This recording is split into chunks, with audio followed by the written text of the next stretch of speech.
Hello tout le monde, j'espère que vous allez bien par la grâce de Dieu, que tout se passe bien. Alors aujourd'hui, j'aimerais parler avec vous un petit peu du témoignage. Alors si on regarde dans la parole de Dieu, il y a eu beaucoup de miracles alors que les apôtres témoignaient. On peut penser à Pierre lorsque 3000 âmes ont été sauvées et tant d'autres.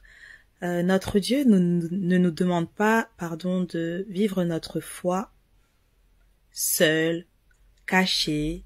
Il veut que nous puissions parler de lui.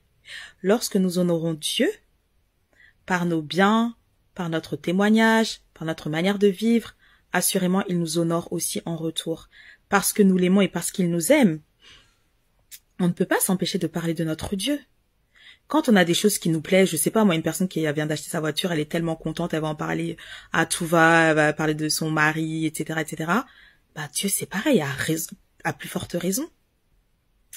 Le Seigneur fait des miracles dans nos vies et il s'attend à ce que nous puissions les partager. Parce que dans le témoignage, il y a la puissance de Jésus dedans. Voilà pourquoi justement les témoignages sont si bloqués. C'est toute une affaire maintenant pour pouvoir témoigner de ce que Dieu a fait dans nos vies et de ce que Dieu continue à faire dans nos vies. Mais le Seigneur nous dit quoi? Ne nous taisons pas, parlez de ce que je fais dans vos vies. Témoignez que l'évangile ne consiste pas en paroles seulement, mais en démonstration de puissance. J'ai été malade, Dieu m'a guéri, je cherchais un travail, Dieu me l'a donné d'une manière si extraordinaire. Parlons de Dieu, parlons de notre foi. C'est ce que Dieu attend de nous. Il nous fait du bien. Il prend soin de nous, il prend soin de nos familles. Alors franchement, parlons de lui, témoignons. Parlons de ce qu'il fait dans nos vies. Parlez de ce que vous faites. Ne le cachez pas. Sinon, comment est-ce qu'on verra la différence entre ceux qui servent Dieu et ceux qui ne le servent pas? Il y a des personnes qui sont remplies de promesses, remplies de prophéties, remplies de songes, etc. Mais on n'entend rien du tout. Donc en vrai, on comprend pas. On comprend pas. Donc voilà, je vais commencer.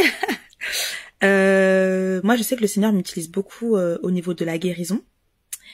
Et à un moment donné, par exemple, j'allais au centre commercial. De toute façon, à chaque fois que je sors, souvent, le Seigneur me met des personnes sur mon chemin. Par exemple, je prie, je dis Seigneur, envoie-moi, etc. Et puis là, comme par hasard, je vois que des personnes en béquille, que des personnes en fauteuil. Et donc là, il y avait des fois, c'était difficile. Ça veut dire que il y a un moment donné, je parlais de Dieu, je parlais de Jésus, les gens donnaient leur vie à Christ, ou parfois non aussi, hein, c'est leur choix. Et à un moment donné, je me suis rendu compte que ça devenait de plus en plus difficile, bloqué. Comment ça? Je suis là, je sens que le Seigneur veut que j'aille parler à telle personne, et je dis non Seigneur et tout là, je commence à bégayer. Il dit ok. Et après là, il y a eu le voyage de la Martinique. Je me suis rendu compte, en fait, quand je suis revenue en France, que c'était beaucoup plus facile pour moi de parler du Seigneur. Et dans la guérison encore.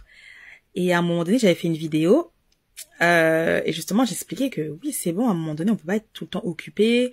On ne peut pas tout le temps penser qu'à nous. En fait, le Seigneur ne nous a pas envoyés sur cette terre pour nous. À la base, il nous a créés pour que nous puissions le glorifier. Voilà. Et à un moment donné, voilà, le jour où j'avais fait cette vidéo-là, comme par hasard, je vois que des personnes à béquille, en fauteuil. Je dis, ah ouais. Et à un moment donné, je me retrouve chez Emma, dans le magasin, et je vois une femme en canne. J'ai dit, non, là, c'est trop. Je repense à la vidéo que je venais de faire et tout. J'ai dit, non, vas-y, là, je vais ouvrir ma bouche, je vais parler, je vais oser. Osons vraiment. Osons. Parce que quand on parle de Dieu, nous ne sommes pas seuls. Le Saint-Esprit est là, il est à nos côtés. C'est lui qui met les paroles dans nos bouches. Là, par exemple, je suis en train de vous parler. C'est lui qui met les paroles dans ma bouche. Je commence. Et il est là, il continue, et puis c'est lui, il me rappelle les choses, etc. Bref, et du coup, je vois la dame et tout, je lui demande, est-ce que je peux lui parler 1 minute? Ah, bah, on va pas lui dire qu'on va rester 10 minutes, 15 minutes, 20 minutes. Non, on peut pas faire ça. De toute façon, il y a des fois, on sait pas. Et du coup, elle me dit, ok. Après, je lui demande comment elle s'appelle, je me présente, je lui demande, est-ce qu'elle a déjà entendu parler de Jésus? Bon, c'est pas toujours la même chose, mais ça dépend du contexte, hein, des situations. On n'est pas des robots. Et elle me dit oui, qu'elle croit en Jésus, etc. Et je lui demande par rapport à... Parce qu'elle avait une canne, je lui demande, bah du coup, qu'est-ce qui s'est passé? Elle m'explique qu'elle avait eu un AVC et que du coup, tout son côté droit était paralysé. Après, je lui dis, est-ce que vous pensez que le Seigneur Jésus peut vous guérir? Elle me dit oui. J'ai dit, est-ce que vous avez du temps? Elle me dit oui. Et là, je demande avant qu'on commence, voilà, pour avoir un peu une espèce d'échelle de graduation par rapport à son taux de guérison. Je lui demande là, la douleur, elle est à combien? Elle me dit, la douleur, elle est à 10. Je dis, ok, à 10. On prie ensemble et tout. Après, je sens, je sens en gros, demande-lui maintenant, elle est à combien? On prie, elle me dit, elle est à 6. Ok. On marche dans le magasin. Franchement, on aurait dit que c'était le magasin à mon papa. Ah bah la preuve, oui, c'est le magasin à mon père, oui, mon papa God. Et du coup, on marche. Après, je dis oui, déclare la vie sur toi et tout. Moi, je déclare la vie. Je plaide le sang de Jésus sur elle. À un moment donné, on marche dans le magasin. Je prie en langue et tout. Le Seigneur me donne des paroles concernant sa famille, concernant, bref, plein de choses de sa vie qu'elle confirmait. Elle me dit, ah oui, effectivement, il y a ça, il y a ça, il y a ça. Donc des paroles de connaissance. Et après, on fait une pause. J'ai dit là, la douleur, elle est à combien? Après, donc c'était passé de 10 à 6, ensuite à 3. Mais avant qu'entre 6 et 3, du coup, je prie et j'ai à cœur vraiment de poser ma main sur sa jambe. Et à un moment donné, je sens, c'est bon, arrête-toi, je continue. Et je sens pas, j'entends. C'est l'esprit qui me dit ça. Et ensuite, au moment où j'allais parler, elle me dit, ah oui, là c'est bon, je sens que c'est bon, Dieu va faire le reste.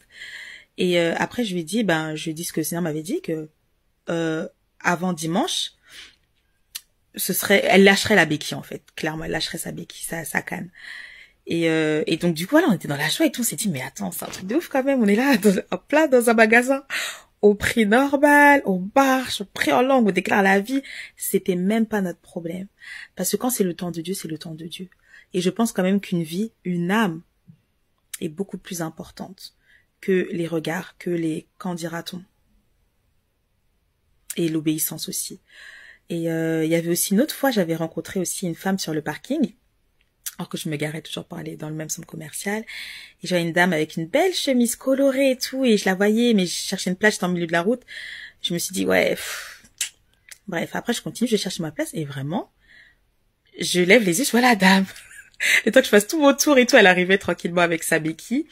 Et puis pareil, je lui ai parlé, et j'ai prié avec elle, et dès que j'ai fini de prier, elle s'est mise à pleurer. J'ai dit, il dit, ah ouais, ok, là, direct.